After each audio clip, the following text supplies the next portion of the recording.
That is a historic thing and a very cool thing. He's a former state senator, previously served as both the majority leader and the minority leader in the Nevada State Legislature. And it's a pleasure and an honor to have the Attorney General in the state of Nevada. Aaron Ford. Am I pronouncing it correctly? That was close. That was close. That was close. It's Aaron. So Aaron Ford. Apron with no P in it. That's how we say it. Gotcha. Okay. Yeah. Aaron Ford. Thank you so much for being here, Mr. Attorney General. I really appreciate it very, very much. Not like there's not a lot to talk about, right? There's a lot to talk about.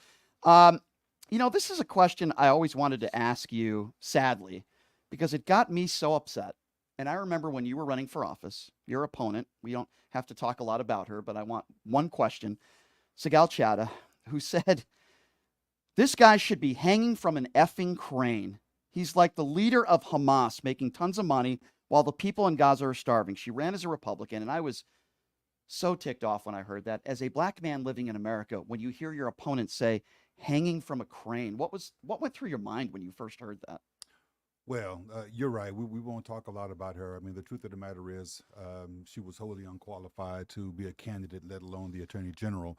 And when you make statements like that and then try to defend them by saying, well, actually, I wasn't, referencing him as a black person. This is just how we talk in the Middle East or in Israel or whatever the case may be. It's that much more ignorance that is displayed in those types of comments. But, I was disappointed, not entirely surprised, though. She had a reputation for saying idiotic things like that in the past. And when I called her on it, again, she didn't apologize. She just said that this was something that this is how I talk.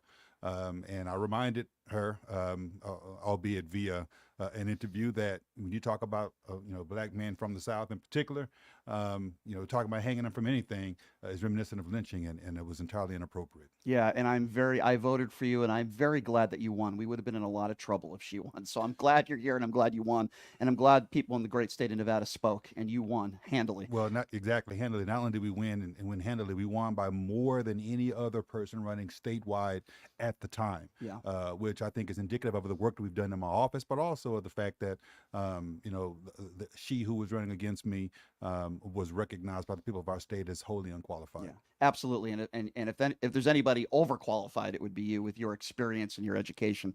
Let's talk a little bit about democracy. Yes, Let me sir. start with January 6th.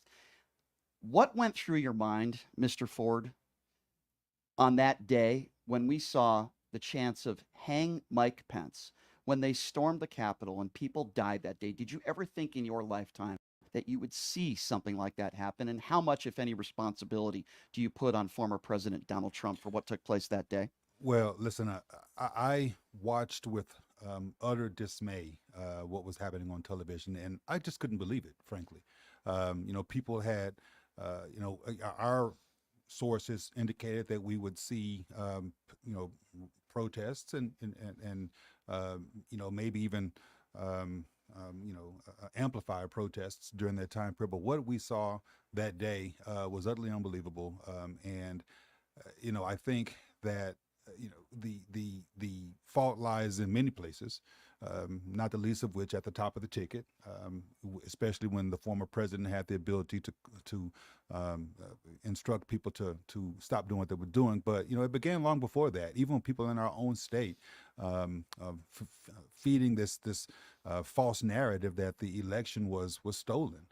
Or that And they still do. And they still do. That's right. They still haven't learned, including the lady who ran against me last go around. Right. And so, it was something that was entirely unbelievable. We're still living the repercussions of that unfortunate era in our country's history to this day. And we have to continue to remain vigilant to push back to ensure that we can avoid that by all means necessary going forward. You dedicated your life to rule of law. And I know there's only so much you can talk about this, but there have been alleged fake electorate schemes across the country, just like right here in the state of Nevada, where I believe, if I'm not mistaken, 6 people were indicted on alleged fake electorate scheme, including Mike McDonald, who is the Nevada state chair of the Republican Party, Jesse Law, the Clark County. What, if anything, can you say about the seriousness of this, if anything? Well, clearly, I'll say it was serious enough for my office to seek indictments and to obtain them. We believe in justice in my office, and we talk about what our job is in the office. You can ask any of my coworkers in that office, and if there are several in the same room, they will say in unison. If you were ask them what's our job, they will say justice, and we're seeking justice in this instance. Now, I will talk about what's publicly available in this particular matter. Obviously, I won't talk about more than that, but it's very serious. We have obtained these indictments. We had obviously been investigating this for a long time. And let me deal with an elephant in the room, so to speak, in indicating that there was a bill that Senator Skip Daly brought forward that attempted to criminalize the exact activity that these 6 individuals engaged in, the false elector type of scheme. I testified in support of that bill because there is no law that directly addresses fake electors schemes, and I indicated that there was no law that supports prosecuting someone for fake elector schemes, and I still stand by that. What I did not say, and I purposefully chose my words very carefully, was I did not say that there were no laws that applied. I was there to testify in support of a specific law, a direct law that would have criminalized on a going forward basis what those individuals did. Nonetheless, we were investigating at that time, and ultimately were able to secure enough factual information that we believe it was appropriate to file indictments, and we got those, and we are now in court looking forward to a prosecution of these individuals. They have, as defendants are capable of doing and lawfully able to do, they file motions to dismiss and other procedural motions to do what they needed to do relative to defend themselves, and we are now battling those in court. But there is a trial date set. Unfortunately, it's not till January of next year. It was initially set for March of this year, but there were, again, procedural efforts undertaken to push that back, but we are in court, and we will be pursuing this to the fullest extent of the law. Mr. Attorney General, do you feel like these individuals who you have charged, do you feel like these individuals are banking on, or at least hoping, that Donald Trump wins the presidency in November so that they can get pardons? Do you get that sense? Well, let me be clear. There is no pardon that Donald Trump could offer these individuals were they to be convicted under state law. These are state violations that we've alleged, and so I don't get the impression that they're banking on pardons, because it's just inapplicable. But I do get the impression that they are banking on a former president winning for other reasons, but I don't think it relates to this particular litigation. And I understand you're innocent until proven guilty. We all understand that. With that being said, though, Mike McDonald is the leader of the Republican Party in this state. Jesse Law is the leader in Clark County of the Republicans here. And these are, as you mentioned, very serious crimes that they allegedly committed. What does it say about the Republican Party here locally that they still hold these positions? Well, listen, I won't speak specifically to the Republican Party, except to indicate, like you have, they made a choice to elect these individuals as leaders, as they did, by the way, to elect a lady who said I should be hanging from an effing crane as their national committee woman, and that's their prerogative. They have the right to do that, and I don't stand in the way of that. As far as I'm concerned, that's neither here nor there, though, when it comes to the prosecution of these crimes that we've indicted them for, and we again will pursue them to the full extent of the law. Do you have any opinions on the case in New York City? I would imagine you do, with your legal experience. Here you have, beyond the shadow of a doubt, a jury that has decided that he was beyond the shadow of a doubt guilty. 34 felony counts. And yet we hear every excuse in the book from the MAGA Republicans. They tarnish, the judge, the jury. They go after the jury's daughter. You have Trump outside the courtroom every single day. The two-tier justice system, the Joe Biden, two-tier justice system. You've heard every excuse in the book. They call themselves the Law and Order Party, and I think you had mentioned this on Twitter. Unless it applies to one of them, what are your thoughts on that? Well, you stole my thunder, because I was going to repeat what I said on Twitter. It's all law and order until it's your guy who's been convicted, right? And at the end of the day, you do have 12 jurors, regular citizens who sat and listened to the evidence for 34 charges of felonies that were brought against the former president. And they determined that, in fact, he was guilty of those felonies. Those are 12 jurors. And I respect the jury system. To be sure, people can disagree with outcomes. And I have frankly, no problem with people disagreeing with outcomes. I've disagreed with outcomes in the past. And we have had histories where our judicial system has been known to make mistakes. In my estimation, that did not occur here.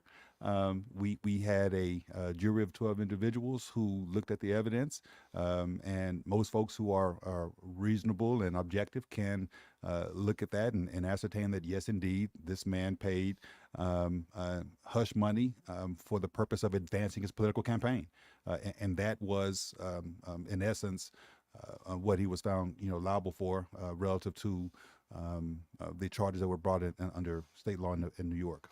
Mr. Ford, how is it possible? Like, you could be a convicted felon in this country, and there's many jobs that you won't be hired for. Well, they'll ask on your application, "Are you a convicted felon?" And listen, I understand there's a lot of businesses that maybe don't want to hire a convicted felon. I think you know where I'm going with this, but yet you could run for and become the next president of the United States as a 34 count convicted felon. I'm just wondering your thoughts on that and your feelings on that, and how is that possible?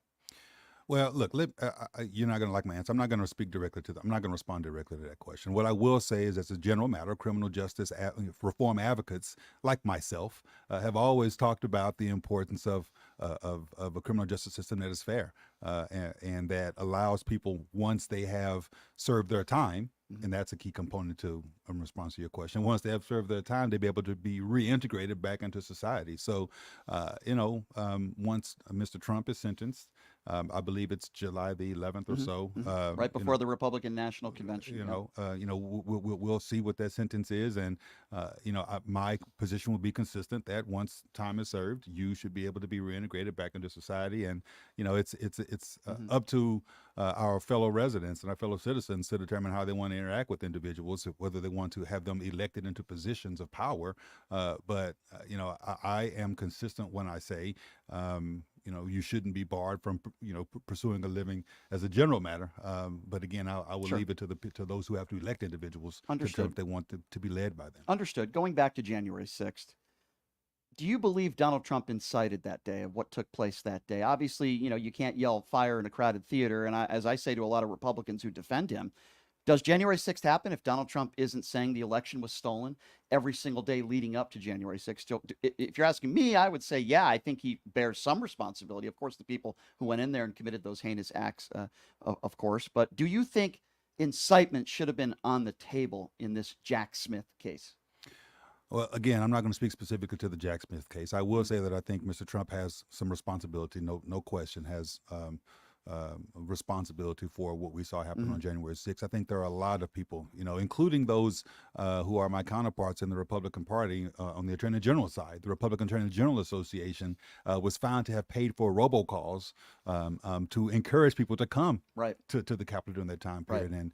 And there's a lot of culpability going around to go around. I do think that the buck stops at the top with President Trump, and frankly, I think Congress and the Senate had the ability to address this, but members of the other party, the Republican Party, were too afraid. And kowtowed to the former president and did not do what was necessary and appropriate to hold him accountable. And again, we have to concern ourselves with what may come forward in the future based on their reluctance, their cowardice in addressing that issue. But certainly he bears a lot of responsibility for what we saw on January 6th. You hear this all the time from people on the far right. They call it the Joe Biden crime family. Now, obviously, my immediate response to that is Joe Biden's never been charged with a crime. There's no evidence that can prove that Joe Biden broke any laws. What do you say, Mr. Attorney General, to so many of these MAGA Republicans, not Republicans, the MAGA Republicans that can continue to characterize Joe Biden and the Bidens as a crime family? What do you say to that? Actually, I want to commend you on a bifurcation that you just did. We're not talking about all Republicans. The truth of the matter is, we have several Republicans out there, my colleagues, my friends, folks who I interact with, who are not these folks who are Right. so far extreme that are classified as MAGA Republicans, and I commend them for their courage. Going back to this notion of being a coward, some are cowards, but some are courageous, and Right. so I commend them for their courage in that regard. But you do have those MAGA Republicans who will endeavor to deflect as frequently as they can. It's almost like when I say you did it, it's because I did it.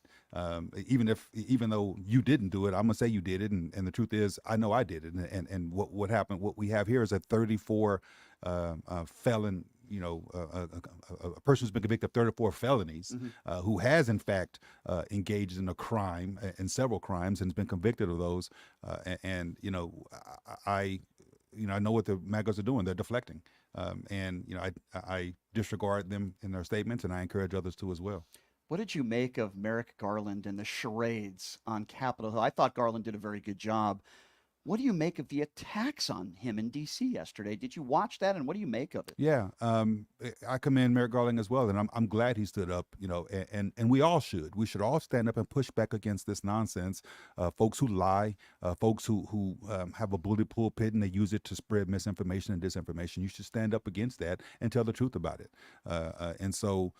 I'm glad he did that. I will continue to do that, and others who are attacked in this same way should continue to do it. The brave men and women who protect our politicians in Washington, D.C., who did so on January 6th. There are also a lot of attacks on the far right to those individuals. They opened up the doors, they were a part of it. In fact, Vivek Ramaswamy, who does have a large platform, and many others on the far right have made the case that this was a quote, inside job, which obviously there's no evidence to prove that. But there are people with large platforms, and there are some people that listen to every word they say that claim that this was an inside job on January 6th. What do you say to them? Well, it's insidious. And it's reminiscent of what we saw that gave rise to January 6th, right? These folks are irresponsible. They are spewing misinformation and disinformation, and they're outright lying with no factual predicate for what they're saying, no evidence for what they're saying, but they don't care.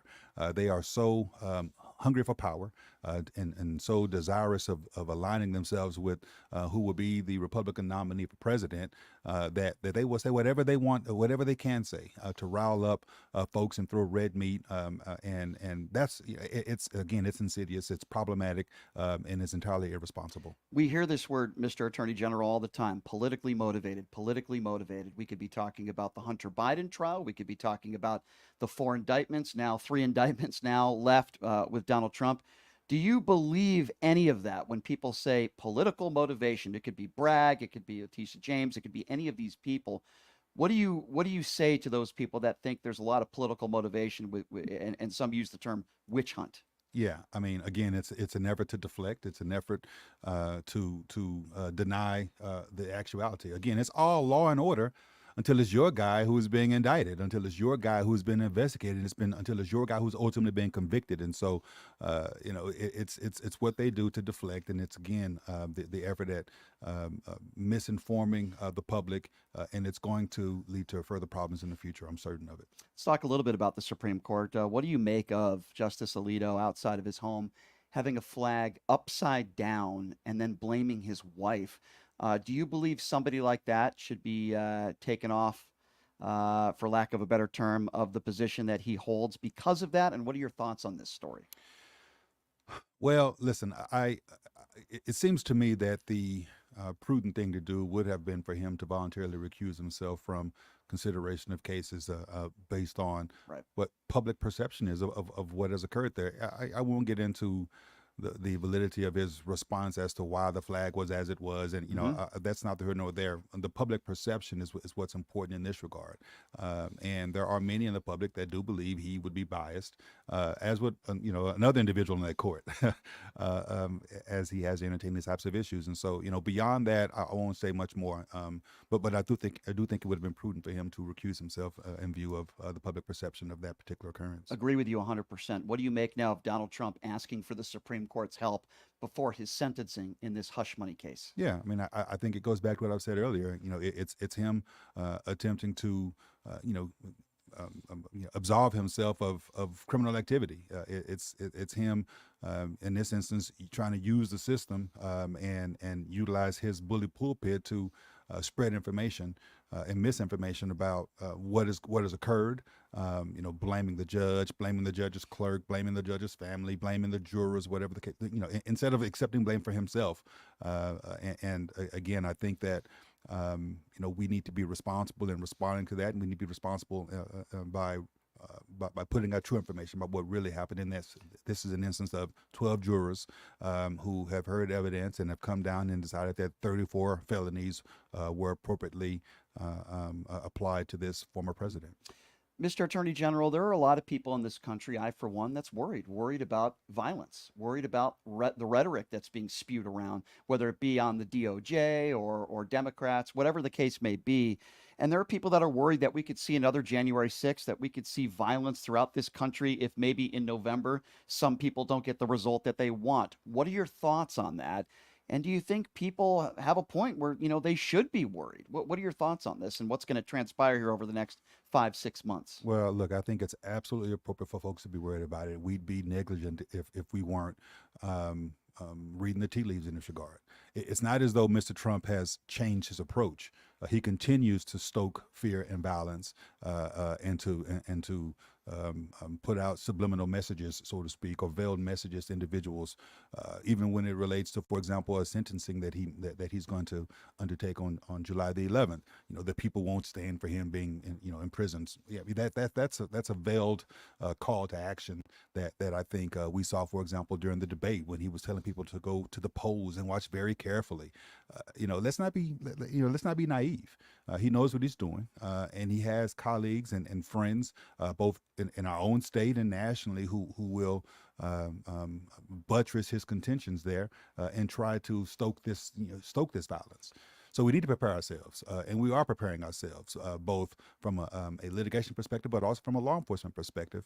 And I would suggest that we all continue to be aware of that and recognize it for what it is, and that's these individuals stoking violence because they are being held accountable for their actions. The former president and some of his attorneys tried to make the case for immunity for the former president of the United States.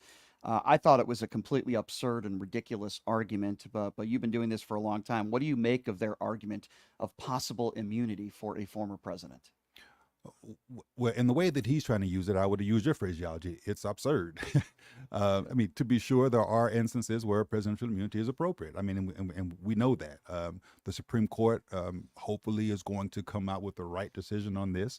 And we will see. I think that should happen before this month is out, right? The end of June is when the term closes. And so, I'm looking forward to that particular ruling. Yes, as I am as well. What do you make about what's taking place at the border? This is obviously an issue that we've had for decades and decades.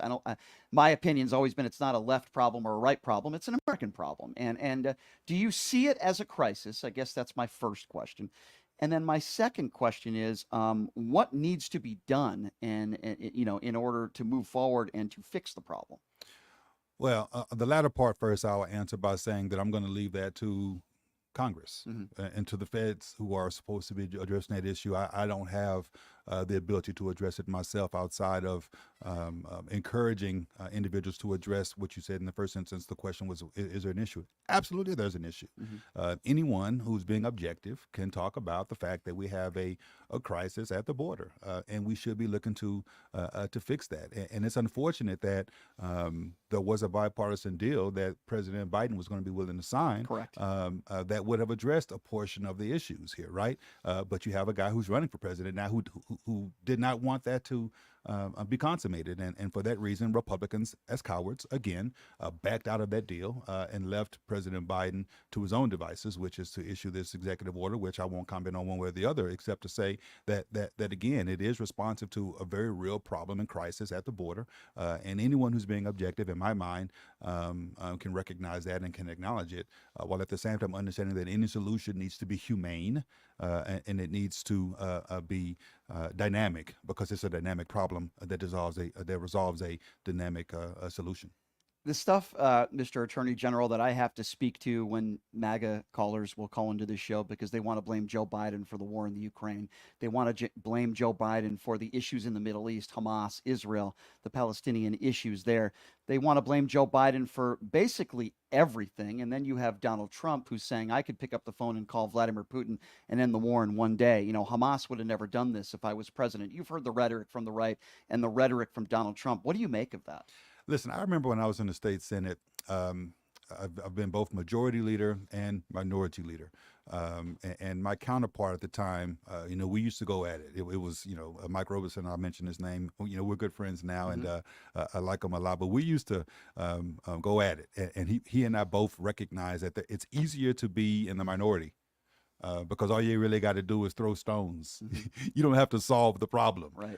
The people who are in the majority are ones who really have the onus of solving problems, and that's trying to find bipartisan opportunities for actions and this, that, and the other. And so I use it as an analogy to what's happening here. Of course, Mr. Trump is going to say it's Mr. Biden's fault. Of course, MAGA is going to say it's Mr. Biden's fault and Democrats' fault, because they are do nothing at this point. There's a do nothing Congress that stifles any opportunity to get progress done, and they don't have so they can just throw stones. It's easy for them to do that, and you have to recognize it for what it is, and that's them operating as do nothing congresspersons who really have no incentive to solve problems, and they listen. As I give you the mic back, they listen to Mr. Trump, who said, "Don't consummate the bipartisan border deal," and they cowardly back off of it and leave the problem to be solved by other folks in another day. If you're just joining us here on Ford, the Attorney General here in the great state of Nevada, Mr. Ford, if it's okay, if you could stick around for one more segment, if that's all right, and a lot of more issues I want to talk to you about, including policing. I do want to bring up Roe versus Wade and abortion. There's a lot of women that are very concerned about that. And I want to talk to you about racial issues because we are still divided racially. I would say more now maybe than we were 10 years ago. I want to get your thoughts on that as well. So we'll take a quick break. And the Attorney General, nice enough to be sticking around for one more segment. It's certainly an honor to have him here. We'll take a quick break, and we will be back here in 90 seconds. You are listening to Pushing the Limits right here on KSHP. Tired of the same old date night? Craving a deeper connection with your partner? O-Box is your escape into a world of romance and passion. Each month, discover a box filled with personalized surprises, exciting activities, and a love story written just for the two of you. Ignite desire, share laughter, and make memories that last a lifetime. Your O-Box journey culminates into a beautiful love novel. Ready to write the first thrilling chapter? Let the O-Box adventure begin. Visit our website, obox.com. That's OBOXXX.com and get started. I am Eva Olivia Chase, candidate for Nevada State Assembly District 16, Democrat with progressive ideas, including a woman's right to choose, public money for public schools, student debt relief reduction, and forgiveness. As a trans woman and a veteran, I will fight to protect the democracy of our country. Vote and support Eva Olivia Chase for Nevada State Assembly District 16. My name is Kola Akimbade. I'm running for mayor of Las Vegas. As mayor, we will offset the off-season by diversifying our economy, bringing technology, high-paying jobs, and strengthening our entertainment industry. In order to tackle this issue of homelessness, we need new money because the budget will never be enough. Therefore, we will legalize prostitution and tax money will flow. Today, go to our website, Kola, K-O-L-A, kolaformayor.com, and my phone number, 725-263-2660. Support our campaign and donate today. Again, kolaformayor.com at 725-263-2660. My name is Kola Akimbade, and I'm running for mayor of Las Vegas. Who would have thought there'd be so many kids playing ice hockey in the desert? Jake Helps Hockey Foundation and the Las Vegas Ice Warriors, founded by Gina Yusufzai 8 years ago, made it possible for families who can't afford the equipment and food. Donate today at www.hockeyforkids.org and help us continue making a difference. Join us in supporting Jake Helps Hockey Foundation and the Las Vegas Ice Warriors, where every kid gets a shot at the starting line. Just a reminder, our website is www.hockeyforkids.org.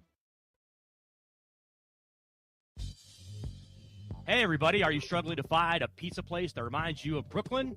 That true blue New York style pie? Well, worry no more. Stallone's Italian Eatery Pizza is a knockout. We're located at 467 East Silverado Ranch Boulevard, just off of Premium Road, half a mile east of South Point Casino, just minutes from the Las Vegas Strip. Come by and grab a slice of pie. Plus, check out our Brooklyn-inspired Italian cuisine. Our sandwiches are super hero, that is, because why be a sub when you can be a hero? Stallone's Italian Eatery is here to serve you phenomenal food, Vegas. Forget about it.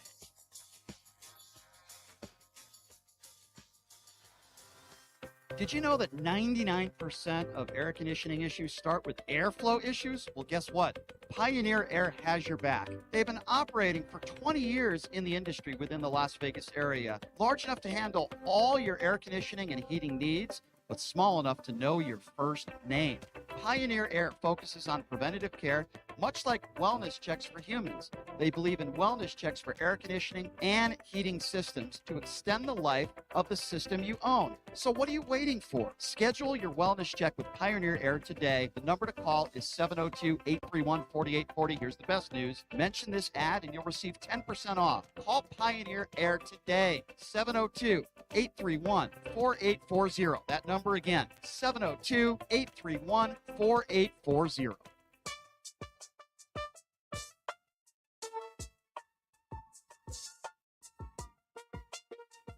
All right, welcome back. It is Pushing the Limits on a Wednesday. Thank you so much for joining us. We got the Nevada Attorney General. Mr. Ford is in studio. Appreciate him taking the time to join us. And we have a lot more important topics to discuss. All right, let me start with the topic of race, Mr. Ford. And let me start with a guy that I just think is an embarrassment to this country who happens to be black. His name is Byron Donalds. He's a big MAGA supporter. But, you know, he makes a statement yesterday, and I'm going to read it verbatim. You see, during Jim Crow, the black family was together. During Jim Crow, more black people were not just conservative. Black people have always been conservative-minded, but more black people voted conservatively. Donalds, by the way, has also made comments about slavery, saying that black people, you know, learned the tools to do certain things when they were slaves. What goes through your mind when a guy like Byron Donalds says something like that, Mr. Attorney General? Well, it's embarrassing. It's embarrassing for him, and it's embarrassing for many of us who have to hear and endure that type of stuff. But my fraternity brother, my good friend, Hakeem Jeffries, I think had the perfect response, which is give examples of why Jim Crow was not better for American families and pardon me, for black families. And it's pretty ridiculous. You know, it's very telling when you have to go back and compare Jim Crow era to support your presidential candidate. I mean, the truth of the matter is things are so much better under Democratic policies, in particular under the Biden-Harris administration. And you have to indulge me for a second because I'm gonna run off a few of these things. Sure. I mean, the Biden-Harris administration for Black Americans in particular has created 2.6 million jobs for Black workers. You know, we've seen the lowest Black unemployment rate on on record. You know, the Biden-Harris administration and the Democratic policies have helped Black entrepreneurs start businesses at the fastest rate in 30 years. And capping the cost of insulin for $35 for seniors, Right. it has a disproportionate benefit to Black Americans because we are also disproportionately, suffering from diabetes and those types of diseases, right? And so, you know, looking at those types of accomplishments, including helping to close the racial wealth gap by 60%, is something else that the Biden-Harris administration has done. They've invested more than $16 billion, that's billion with a B, in HBCUs and billions in student loan debts forgiven. They've passed the most significant gun safety legislation in decades, and they've appointed, this is very important, they've appointed the most ever Black judges to the federal bench. And so to say that the Black families were better under Jim Crow time periods, when this is the record of the current administration, is ludicrous, it's idiotic, and it's embarrassing for Mr. Donalds, whether he wants to recognize it or admit it or not. Completely agree with you. Speaking of embarrassing, let's talk a little bit about Trump's vice president contender, Tim Scott, who claims that Trump created more jobs for Americans and Black Americans than any other president. It appears to me that, especially what you just read, it's the exact opposite. It's the exact How could opposite. Tim Scott just lie, and how can people believe him? Well, we said this in the last segment. These MAGA Republicans are liars, right? That's what they do. They get up and they put out misinformation and disinformation, recognizing that they have an audience of folks who very well may be persuaded by their statements.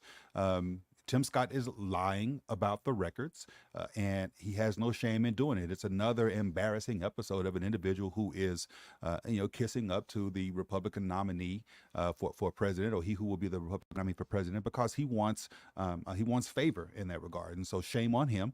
But what we're going to do is continue to tell the truth about it and combat misinformation with truth. Let me ask you this. Do you think, like a Tim Scott or a Byron Donalds, do you think they really believe that Donald Trump is good for Black America or America even in general? Or do you think they just say those kinds of things because they want to remain in power and maybe they want to be his vice president and they just want to suck up to him? Do you really think they actually believe what they say? I guess that's my question. I have no clue. It's bad either way. If they really believe it, then it's pure ignorance, and I don't mean that in a pejorative sense. It's unfortunate that ignorance would abound if they truly believe it, and that's bad. But if they don't believe it and are saying it anyway, that's, to use my phrase earlier, that's insidious, and that's also bad. And so I don't try to attribute any level of knowledge to myself relative to how they what they believe and what they don't. But what they say is important, and if it is untrue, we have to combat that with truth. So, Mr. Attorney General, I'm pro-police and I'm also pro-Black Lives Matter, the movement. I think you can be both, but it seems like there's a lot of people in this country that are one or the other. I'd like to think that most police officers are good heroes. They care about the community and they're good people. And there are some bad apples in the bunch as well. But what do you say to somebody like a Larry Elder? Maybe it's a bad example, that claims that systemic racism does not exist. What do you say to not many Democrats feel that way. Seems like that's coming from the far right. Not all Republicans feel that way either. But there are extremists on the right. They feel like systemic racism doesn't exist at all. I hear comments, well, we gave you Barack Obama. That's their excuse. Oh, there can't be systemic racism in society. What do you say to that? It's interesting that you would ask that question because Facebook today gave me a Facebook memory. You get those memories. So apparently a couple years ago, on this exact date, I was speaking about systemic racism. It was in the aftermath of the George Floyd murder, and I responded to a very similar question about whether this is a systemic issue or whether it's only a policing issue, whatever the case may be. And my response remains the same. It's absolutely a systemic issue. It's an issue that is not just systemic in the criminal justice system, but in the educational system, in the housing system, in environmental justice areas. It is indeed systemic. And again, if you are being objective and truthful, you can look at the history of our country and understand that the Black population, in this instance we're talking about specifically, has been marginalized and it's been systemic. And so, addressing that isn't to say that it's not something that they can't be fixed or can't be addressed, but you got to be honest about it. Yeah. And so, I disagree with the Larry Elders and those others who would say otherwise. Here's what I know. I know that, again, and I will share the story that I shared a few years ago, according to my Facebook memory, when my now 30-year-old doctor who just graduated Georgetown Medical School, hooray, about to start his I'm so proud of that. That's he cool. And I, as an aside, I had him when I was a junior in college, and I almost dropped out of school, but I got on welfare.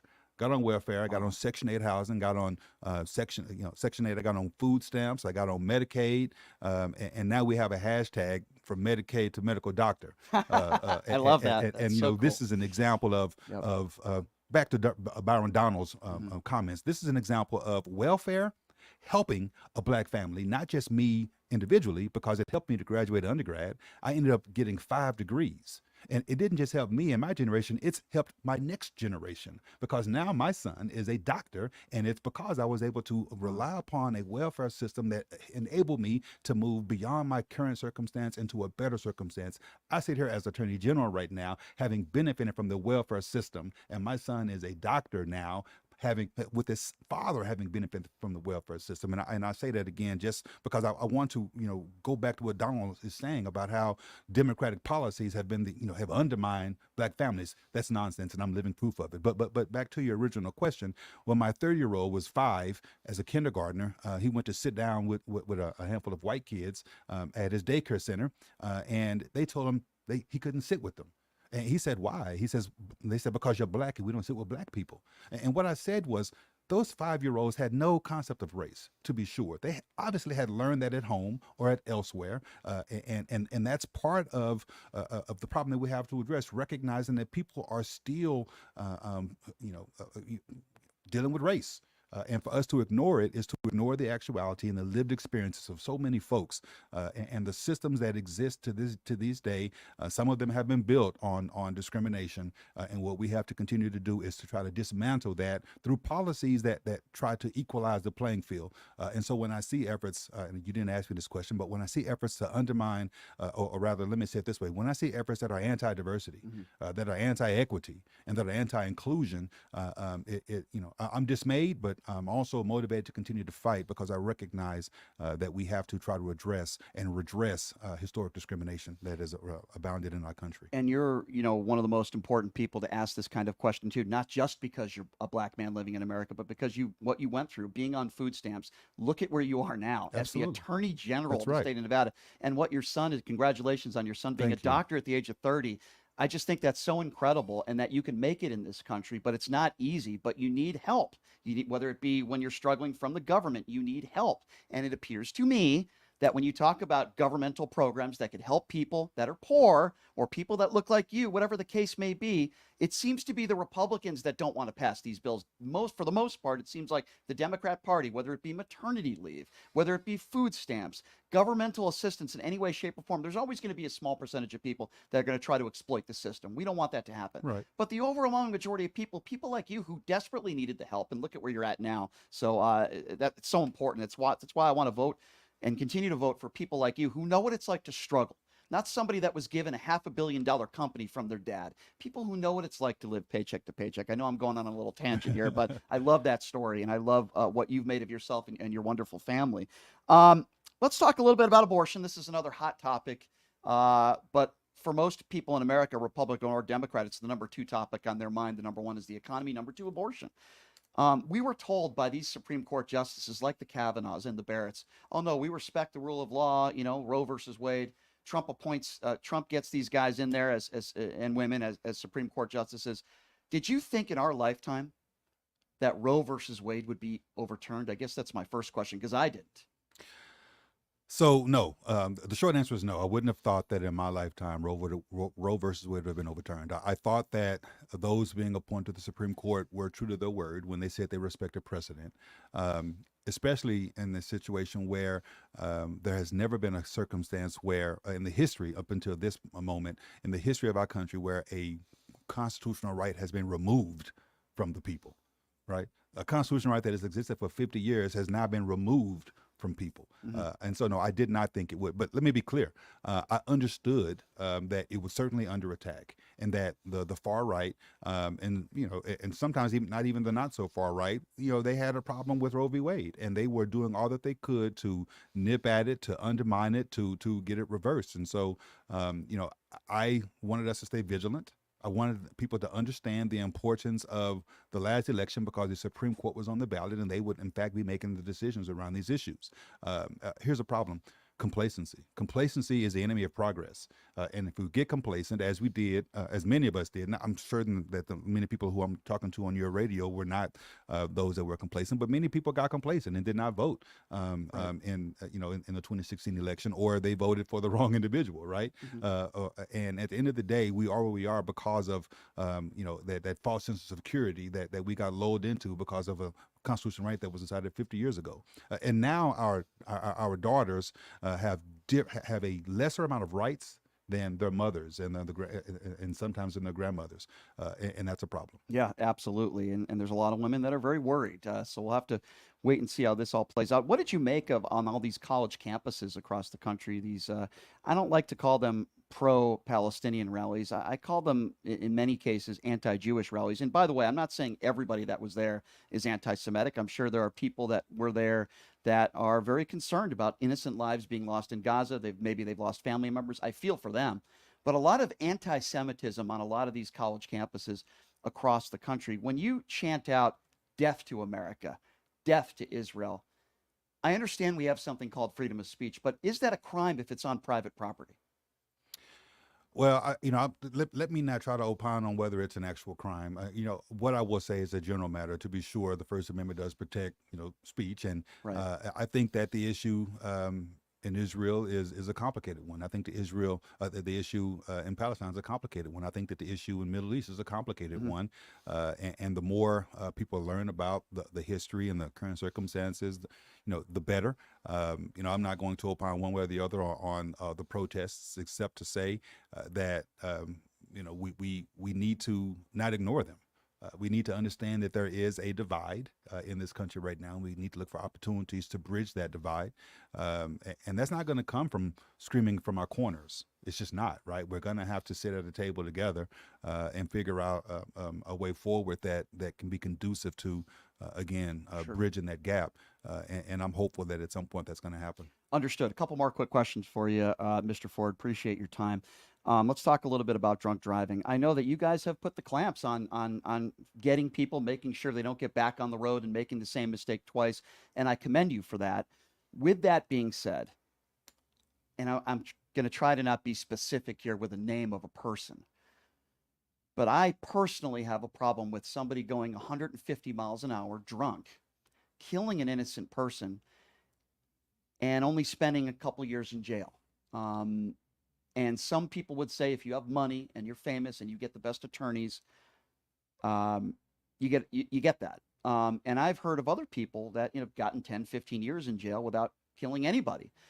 What do you make of that? What do you make of people that will make the argument of, boy, if you have money, if you're famous and you hire the best attorneys and you kill somebody on the road, you could be out of jail within 3 years. What do you make of that when people make that statement? Well, listen, let me take it to a broader level of generality, so as to not speak to the specific DUI issue. Sure. I mean, I think that again, it's if you're objective and you've looked at the criminal justice system, you do know that people with money haven't usually, maybe I shouldn't say usually, but oftentimes have a better experience with the justice system than those who don't have money. Right? We've heard the story of individuals who've been charged and given a bond of $1 million. I'm making up a number here. Who can post $1 million and get out and go home. Where you have folks who are less fortunate or even in poverty who get charged for something a lot more minor than the $1 million bond individual, and then they're stuck in jail. We heard an instance of an individual dying in jail because he couldn't afford the bond, and it was relatively a low-level offense, a non-violent offense. Well, maybe it was a violent offense, but the point I'm making is, to be sure, money does have an impact on your experience with the criminal justice system, and I think at the end of the day, folks who are objective can recognize that. That's one of the reasons why one of my what we call 5 C's in my office is criminal justice and reform, trying to make our system more fairer, more equal, more just, and recognizing those disparities that exist and trying to address those. So, Mr. Ford, I have a couple more quick rapid-fire questions for you, and these are questions from some of the listeners. I don't know if you'll be able to answer these or not, but I'm going to ask them, and you tell me what you think about it. Even though you're not presiding in any of these cases, you don't have anything to do with it. Do you think Trump deserves to go to jail? Yeah, I'm going to reserve that for the judge. Fair enough. I thought I might get that answer from you, and that's a very fair one, sir. Okay, I got to ask you this in a very general way.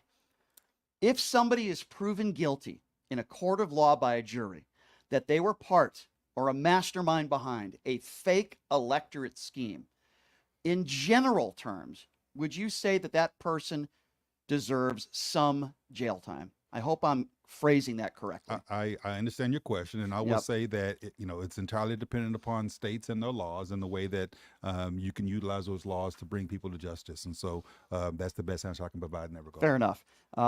These are questions from the listeners, by the way.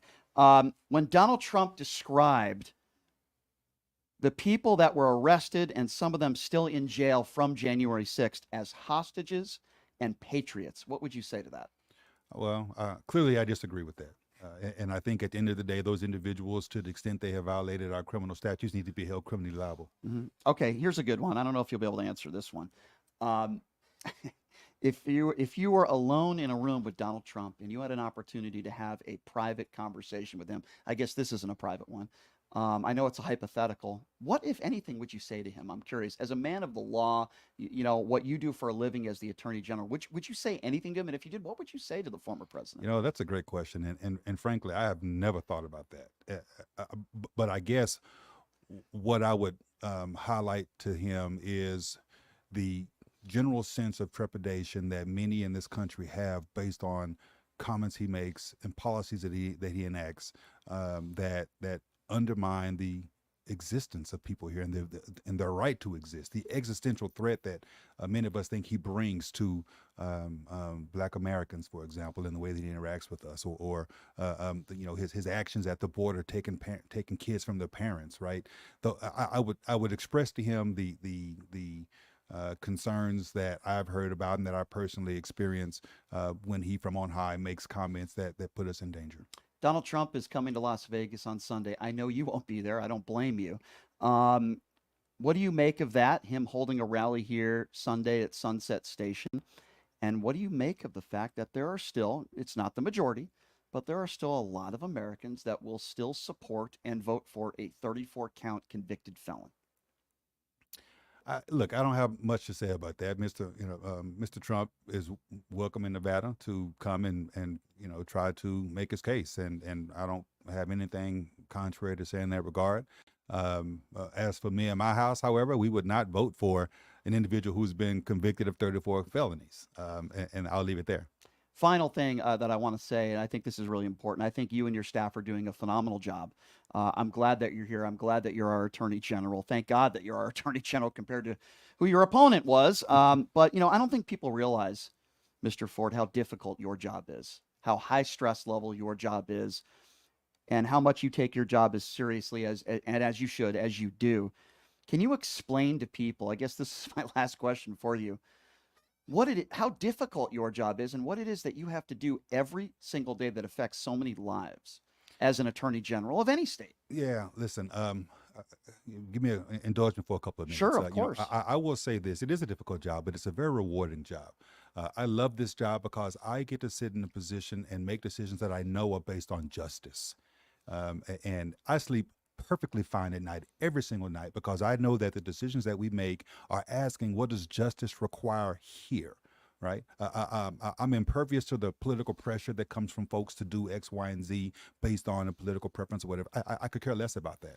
I sleep fine because of justice, but also sleep fine because I recognize what my motivation is for being in my office, and that's to represent to the fullest extent possible everybody in the Nevada family. Listen, man, when I got elected the first time, I barely won. It was 0.47 percentage points. About 4,500 votes separated me from the person who I ran against, right? And I woke up the next morning, I was smiling, I was happy. I went to Facebook and saw all of the congratulatory notes and whatnot, and I went to Facebook Messenger. That little direct message thing you can use. And the first message I got, and I can show it to you, I have it saved as a screenshot on my phone to remind me. The very first message I got, sir, said, and I'm gonna quote it. I'm not gonna say the bad words, but I'm gonna quote it. It said, "Great, an effing N-word AG." That was the very first a direct message I got on Facebook. Great, a effing N-word AG. That's how it started, man. That's how it started. And on Facebook, you've heard about how it started, how it's going, how people will post old pictures and new pictures. That's how it started. How did it end up going? When I ran for re-election, the lady running against me said that I should be hanging from an effing crane, right? And so that's how it was going. And so in between both of those, and even to this point, I consistently get these racist types of tirades and attacks. But I am unpersuaded. I am undeterred. I will continue to stand up for justice, and I will utilize the position that I have to speak power from my position of power. Because here's what I know. I know that my fourth grade grandfather, who was killed on the auction block because he refused to be sold, was standing up for his humanity and his dignity, and that's what I'm doing right now, 4 generations later, standing up for my humanity and my dignity, but also yours as well. And that's what's important. That's what I love about this job. I will continue to do this job as long as I have the breath in my body to do it, and I'm so grateful to the people of Nevada for giving me the opportunity to serve in this position. So commendable, and I'm so sorry that you had to deal with that. Nobody should ever have to deal with that, but luckily the overwhelming majority of people do not feel that way about you. They don't have hatred in their heart, and that's why you won. And that's why you won handily, because there's too many people in this state like myself who know who you are and your experience and the great job that you are doing, and that speaks for itself. And I will always support you, Mr. Ford, and what you're doing. I think you're doing an A+ phenomenal job, and I thank you so much for being here. I know you don't do a ton of this stuff these days, and I really do appreciate you coming in for an hour and doing it. You're welcome back anytime. Maybe we can get you back in before the elections. I know you're a busy man, but Pleasure having you here, Mr. Ford, and thank you so much. Thank you so much for having me. Appreciate that. There you go. Attorney General Ford, the great state of Nevada, joining us here. We'll take a quick break, and we'll be back with your phone calls, 702-221-7283. Again, that number, your reaction to this interview, I thought it was a good one, 702-221-7283. We'll take a quick break.